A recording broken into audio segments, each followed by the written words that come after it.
خیلی خوش برگشتید. رسیدیم به قسمت سوم از نشخوار فکری. میخوایم قسمتی رو اختصاص بدیم که چرا ما نشخوار فکری میکنیم، دلیل اینکه نشخوار فکری میکنیم چی هستش. پس ما تا به این قسمت از دوره گفتیم که نشخوار فکری چیه و چرا مهمه که روش کار کنیم و نشخوار فکری نکنیم. بعد گفتیم که چه آسیب هایی به ما میزنه. دیدید از لحاظ جسمانی، از لحاظ روانی، حتی از لحاظ معنایی میتونه به شما صدمه بزنه و دچار آسیب کنه شما رو و اون روابط شما رو تحت تاثیر خودش قرار بده. حالا میرسیم به قسمت دلایل. دلیل اینکه ما نشخوار فکری میکنیم چی هست؟ ببینید دوستای عزیزم، شاید بپرسید آقای زلفلی زاده، اینکه حضور یک فکر، حضور یک احساس در ذهن ما اصولا دست خودمون نیست و اون افکاری که میان، اون احساساتی که تجربه میکنیم، اکثرشون دست ما نیست. ما اراده نکردیم که اکثرشون رو اراده نکردیم که فکر خودشون میان بالا و ما نشخوار میکنیم، تجربهش میکنیم، اکثرشون دست ما نیست. ولی بازی با اون فکر دست خودمونه. کلنجار رفتن با اون موقعیت غم‌انگیزی که تجربه کردن دست خودمونه و اون احساساتی که قبلا تجربه کردم و هی اونها رو نشخوار میکنم دست خودمونه. ببینید احساسات منفی، هیجانات منفی برای ما اهمیت دارن. چرا؟ چون بقای ما رو به یادمون میندازن.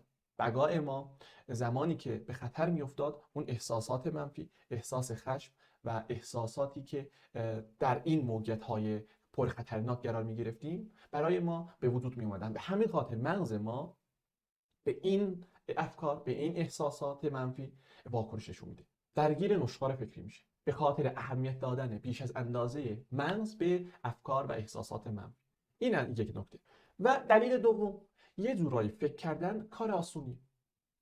این که بریم عمل کنیم به اون فکر، این که اقدام کنیم کار راحتی نیست، ولی فکر کردن خیلی کار آسونی. 1000 دقیقه بشین فکر کن، ولی اقدام کردن کار سخت. مغز یه جورایی داره اجتناب میکنه با فکر کردن زیاد، با نشخوار زیاد. و اگر یکی از راهکارها حتی میتونه این باشه، با اقدام کردن میتونیم اون نشخوار فکرمون رو بیاریم پایین، اون قدرت افکارمون رو بیاریم پایین. تو اکت بهتون گفتم این موضوع رو، تو پروژه 24 در قسمت کارگاه مغز و روانش. پس خیلی مهمه که جلوتر هم به این مورد خواهیم رسید. اقدام کردن، ساعت‌ها یا دقیقه‌هایی پرفشار کار کردن باعث میشه که قدرت نشخوارها بیاد پایین. مورد بعدی اینه که مغز ما سرعتش زیاده. ببینید زمانی که ما نشخوار میکنیم، نشخوار رو با سرعت زیاد و با تراکم زیاد میتونیم انجام بدیم و اون شیارها رو، اون منتال راتس ها رو عمیق و عمیق و عمیق تر کنیم. خیلی مهمه این موضوع که مراقب این موضوع باشه. ببینید یک اتفاقی براتون افتاده، بشینید بنویسید اونو. حداقل 5 دقیقه طول میکشه اونو بنویسید. خب ولی در ذهنتون اون رو میتونید در عرض چند ثانیه، در عرض چند صدم ثانیه اون رو مرور کنید. یک اتفاقی مثلا تو 2 هفته براتون افتاده، یک اتفاق تلخی بوده، اون 2 هفته رو در عرض چند ثانیه میتونید زود زود مرور کنید و این خیلی آسیب زننده است. به صورت با سرعت زیاد و با تراکم زیاد مغز این کار رو انجام میده، هی مرور میکنه، هی مرور میکنه و هی مرور میکنه و این آسیب میزنه به فرد. پس خیلی مهمه که این کار مغز میتونه هم یه جاهای آسیب زننده باشه. شما بشینید بنویسید اون اتفاقی که براتون افتاده، با جزئیات بنویسید، میبینید زمان زیادی طول میکشه. پس یکی از راهکارها میتونه این باشه که بشینید اون اتفاقی که براتون افتاده بنویسید. حداقل میبینید 15 دقیقه ازتون زمان میگیره. هر بار که میخواید نشخوار فکری کنید به جاش بشید بنویسید اون اتفاق رو، بشینید بنویسید، معجزه میکنه. حتی یکی از راهکارهایی که جلوتر خواهیم گفت اینه که بشینید بنویسید، سرعتش رو کم میکنه. یواش یواش که مینویسی، با اون جزئیات مینویسی، میبینی که آها این اتفاق افتاد، این اتفاق افتاد، این اتفاق افتاد. ولی در مغز سریع در عرض چند ثانیه، یک هفته میبینی رو مرور شد و اون احساسات، اون هیجانات بالا اومد. مورد بعدی که نشخوار فکری میکنیم اینه که باعث کاهش عذاب وجدان میشه، باعث میشه که اون استراب تو بیاد پایین. قبلا گفتم بهتون، فرد میشینه فکر میکنه، میشینه قصه میکنه، میگه بابا من داشتم قصه میخوردم، این کار ارزشمندم میدونه این کارو. آره من داشتم قصه میخوردم، من 6 ساعت فکر کردم، آره من 8 ساعت نشستم راجع به اون حرفی که به من زده شده تو مهمونی بهش فکر کردم. ببین یه کار ارزشمند میدونن و زمانی که این نشخوار رو انجام میده اون عذاب وجدانش، اون اضطرابی که داره کاهش پیدا میکنه. گفتم ولی چون که اقدام نیست توش، گفتم فکر کردن آسونه ولی اقدام کردن سخته. آخر سر میبینی باز دوباره این احساس رضایت از زندگیش اومد پایین. چرا؟ چون هی فکر کرده، اون دستاوردی نداشته، اقدامی نداشته و باز دوباره ناراحت تر میشه. پس این دلیل هایی که بود ما نشخوار فکری میکنیم. حالا میرسیم به قسمت مهم ماجرا، یعنی راهکارها. راهکارهایی که خیلی خیلی میتونن به شما دید بدن و خیلی خیلی شما رو جلو بندازن. پس تا این قسمت از دوره اومدیم گفتیم که نشخوار فکری چیه؟ گفتیم که اگر یک فکر، یک صحنه، یک حادثه یا یک اتفاقی برامون افتاده رو هی مرورش کنیم به این میگیم نشخوار فکری.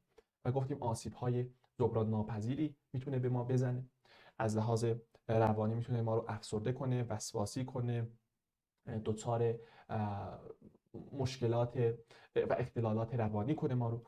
و از لحاظ جسمانی گفتیم میتونه بیماری های استرسی، بیماری های سایکوسوماتیک رو برای ما رقم بزنه و گفتیم حتی از لحاظ معنایی میتونه به ما آسیب بزنه و دلایلش رو گفتیم و رسیدیم به قسمت راهکارها. راهکارهایی که میگم از چندین منبع استفاده شده که خیلی خیلی خیلی ضروریان و میتونن به شما کمک کنن. اولین مورد و اولین قدم قبل از اینکه بریم راهکارها اینه: برای اشتباهاتتون خودتون رو سرزنش نکنید. ببینید من بتونم بین مخاطبانم این رو جا بندازم خیلی هنر کردم. خیلی مهمه که خودمون رو کمتر سرزنش کنیم. سرزنش باعث میشه استرس و اضطراب شما بره بالا و باز دوباره این سرزنش خودتون رو افزایش بدید، همچنین تو چرخه‌ای میافتید که هی خودتون رو سرزنش میکنید و این آسیب میزنه به شما. بله یه جاهای اشتباه میکنیم، یه جاهایی موقعیت‌های و فرصت‌های خیلی بزرگی رو از دست میدیم. اوکی کلا زندگی همینه، یه جاهایی میبری یه جاهایی میبازی، یه جاهایی اشتباه میکنی یه جاهایی آزمون و خطا با آزمون و خطا میری جلو. اصلا کلا زندگی و ساختار زندگی همینه.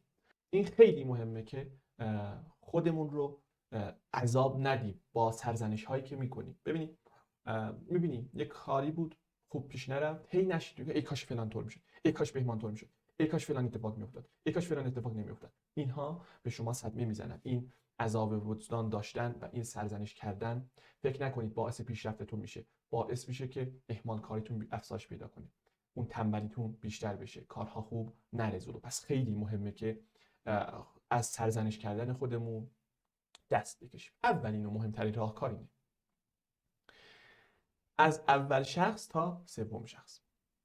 یه اتفاقی افتاده براتون، اینطوری با مثال توضیح بدم. یه اتفاقی افتاده تو بچگی، اتفاقی افتاده در زمان مدرسه. اینطوری بود که شما مسخره میشدید توسط دوستانتون. مثلا میگفتن عینکتون رو مسخره میکردن، یا دماغتون بزرگ بود دماغتون رو مسخره میکردن. خب شما ناراحت میشدید، غمگین میشدید، حتی شاید گریه هم میکردید. و الان که بزرگ شدید، زمانی که اون رو به یادتون میاری، احساس بدی میکنید، حالت بدی در شما ایجاد میشه. خب بیاد یه کاری کنید، تصویر رو از اول شخص به سوم شخص تغییر بدید. اینو گیمرها خوب میفهمن. انگار از بالا هم داری خودتو میبینی، هم اون دوستاتو میبینی که دارن تو رو مسخره میکنن، دارن بهت گیر میدن و بهت میخندن. ببین قشنگ ببین، هم خودت رو ببین، هم اون دوستایی که ایستادن دارن میخندن، خنده هاشون رو ببین. تو این حالت دیدن زمانی که این کار رو انجام میدید، ذهنیت شما به صورت آگاهانه و با اراده خودتون کلا عوض میشه، کلا تغییر میکنه. ببینید هر تصویر، هر فکر یک هیجانی به دنبال داره. خب زمانی که شما این کار رو انجام میدید، معادلات مغزتون رو، معادلات ذهنتون رو به هم میریزید. اون شدت غم، اون شدت ناراحتی که اون تصویری داشت، اون خاطره داشت، اون فکر داشت، به هم میریزید. یک راهکار خیلی خیلی مهمیه که میتونه خیلی بهتون کمک کنه و اون احساس گناه، اون احساس غم، اون احساس یأسی که از اون موقعیت داشتید خیلی خیلی میاد پایین. پس یک راهکار مهمه. یک مثال دیگه بزنم تا بهتر براتون جا بیفته. ببینید فرض کنید پدر شما در بچگی تو جمع شما رو میزده. خب چک میزده بهتون تو جمع. شما از اول شخص دارید میبینید که آره چک میاد میخوره به صورتم. خب ولی زمانی که میاید از سوم شخص میشید از قسمت سوم شخص میبینید، انگار خودتون نشستید با جمع دارید یک پدری رو میبینید که فرزندش رو میزنه. اون سکه میاد میخوره به صورت این فرزند. اون فرزند که خودتونید و اون رو از منظر سوم شخص میبینید. خب این باعث میشه گفتم معادلات ذهنتون به هم بخوره. هر یک از ما، علل خصوص پسرها، دختران نه ولی علل خصوص پسرها، از بابامون تو دوران کودکیمون یک کتکی خوردیم، یک سکی خوردیم. ولی فردی که میشینه اینو هی مرور میکنه، هی تو ذهنش میبره اینور میبره اونور، آره منو میزد بدرم، تو جمع میزد و چه اتفاقی میفته؟ باعث میشه که احساس خشم این فرد بیاد بالا، احساس خشم کنه نسبت به پدرش. ولی با این کار میتونه این احساس خشم رو خیلی خیلی بیاره پایین. راهکار دومی که میخوام بهتون بگم اینه، تریگرز، یعنی ماشه های نشخوار فکریت رو پیدا کن. این راهکار تو ترک عادت ها، تو ترک اعتیاد، تو کنترل خشم، تو خیلی خیلی از مواردی که باعث دچار اختلال میکنه انسان ها رو، این راهکار خیلی خیلی چاره سازه و خیلی خیلی تاکید میشه. اکثر روانشناسان، روانپزشکان از این استفاده میکنن. چی میگه این؟ میگه که آقا چیزهایی که باعث میشه شما نشخوار فکریتون تو مغزتون فعال بشه اونا رو پیدا کن. بیا پیدا کن. آره من وقتی میرم فلان کافه یا فلان سطح رو میبینم، فلان عطر رو بوش رو حس میکنم یا فلان ماشین رو میبینم، آره تو مغزم شروع میشه اون نشخوار فکری، اون خاطره بد شروع میشه تو ذهنم، هی مرور شدن. بیا اینها رو پیدا کن، بشین اینا رو بنویس، یکی اینا رو لیست کن. من میبینم زمانی که از فلان مسیر میرم، اون ماشه من اون فلان مسیر باعث میشه که احساس خشم کنم یا باعث میشه که اون نشخوار فکریم شروع بشه. خب میام از مسیر دیگه میرم، انگار از قبل اومدم برنامه‌ریزی کردم که اون اتفاق نیفته برام. دقیقاً همین شکل اون سطحی که باعث میشه که نشخوار فکریتون شروع بشه، یا گفتم عطر، یا یک انسان رو میبینید، یک فرد رو میبینید، آره شروع میشه. من صبحا میرم مثلا به دفترم، میبینم آره یک کارمندمو میبینم، این شروع میشه، آره این کارهای اشتباهی که این انجام داده هی شروع میشه. میبینم که این گد به من ضربه زد، این گد منو اگر انداخت تو رقابت، این گد فلان شد. به جای اون که از اونجا بگذرم و اون فرد رو ببینم، از یه مسیر دیگه میرم. یا اگر دیدم دیگه سلام و احوال پرسی، تمام، رفتم سراغ دفترم، باهاش شروع کنم به حرف زدن یا درگیری لفظی بینمون اتفاق بیفته، من نشخوارهای من شروع میشه. پس فقط با یک سلام از کنارش رد میشم و میرم تو اتاقم، تو دفترم. پس به همین شکل ماشه های نشخوار فکریتون رو یکی یکی مشخص کنید. یا طرف میگه که من شب میخواستم برم آشکارا رو بذارم جلوی در، ماشین همسایه رو دیدم که باز جلوی در پارکینگ ما پارک کرده، من شروع شد نشخوار فکری. آره اینا با ما اختلاف دارن، چند بارم گفتم ماشین رو تو این قسمت جلوی پارکینگ نذار، من خوشم نمیاد، آره این عمدن این کارو انجام میده، شروع میشه تو نشخوار تو مغز شروع میشه، حیف شروع میشه. ببینید تر و عذاب میده. پس ماشه های رنجش خودتون رو پیدا کنید، بشینید بنویسید، آره من فلان پروفایل رو باز میکنم یادم میفته، یا از فلان مسیر میرم فلان اتفاق میفته، اصلا فلان مدل ماشینا رو میبینم یاد اون فرد میفتم، بدونم برای اینها بیام برنامه‌ریزی کنم، یا خودم رو تو اون موقعیت ها قرار ندم، یا تو اون موقعیت ها قرار گرفتم زود از کنارشون رد بشم. گفتم این راهکار در نشخوار فکری علاوه بر نشخوار فکری در ترک عادت ها هم کاربرد داره، در مدیریت خشم هم کاربرد داره و خیلی خیلی میتونه به شما کمک کنه. مورد بعدی معنی جدید دادن به اون داستانه، ریفریم کردن، قاب جدید گرفتن. رفتید یک همکاری رو شروع کنید یا یه جای استخدام بشید، با دوستتون رفت، اون دوستتون قبول میشه، اونو قبول میکنن، تو شما رو رد میکنن، میگن بابا پاشو برو خونت، ما یک کارمند میخواستیم اینو گرفتیم دیگه، شما لازممون نیستید دیگه، برید. خب طرد میشید انگار. به جای اینکه بشینید هی نشخوار فکری کنید، آره من قبول نکردم، منو قبول نکرد، میبینی اصلا من شانس ندارم، من از اولم شانس نداشتم، آخه مدرک منم بالا بود، مدرک منم از اون بالاتر بود، چرا اونو قبول کردم منو قبول نکرد. هی نشخوار فکری میکنم، هی دوچار عذاب میشم، بابا من فلان دانشگاه درس خوندم، مدرک من از فلان دانشگاه، اون تو دانشگاه سطح پایین با رنگ پایین درس خونده، اون قبول شد من قبول نشدم. هی میشینی نشخوار فکری میکنی. به جای اینکه بگید آهان اون مؤسسه منو قبول نکرد، معنای جدید بده. بابا بگو که آقا چه فرصتی از دست دادن اینا. من توانایی هزار تا توانایی داشتم، من توانایی سخنرانی داشتم، من توانایی مثلا سایت سازی داشتم، من توانایی فروش داشتم، همه من مدرکم بالاتر از اون بود، من با فلانیا ارتباط داشتم، منو قبول نکردن، اونو قبول کردن. خب اونا ببین چی از دست دادن، اونا ببین چه اشتباه بزرگی کردن. به جای اینکه هی خودت رو سرزنش کنی، معنای داستان رو عوض کن. ببینی که آره بابا اونا فرصت بزرگی از دست دادن، فرصتی که از توانایی‌های من میتونستن استفاده کنن ولی این فرصت از خودشون گرفتن.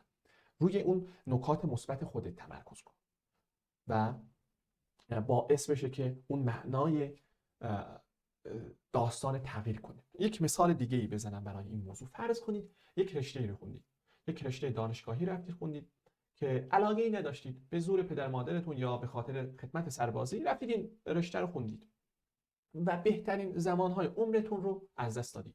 اون سن 18 تا 24 سالگیتون رو از دست دادید. 4 سال 7 سال از عمرتون رو گذاشتید برای این کار. آخر سرم میدونستید او علاقه نداشتم، من از اول نمیخواستم بیام به این رشته، ولی به زور پدرم، به زور مادرم، به زور آشنایان یا به زور خدمت اومدم این رشته رو انتخاب کردم. آخر سرم پشیمونم، حقیقتش نمیخواستم این شغل رو انتخاب کنم یا این رشته رو انتخاب کنم، مجبور بودم.